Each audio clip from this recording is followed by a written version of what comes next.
गणनायकाय गणदैवताय गणाध्यक्षाय धीमहि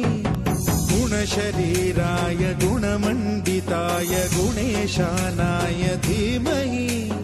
गुणातीताय गुणाधीशाय गुणप्रविष्टाय धीमहि एकदन्ताय वक्रतुण्डाय गौरीतनयाय धीमहि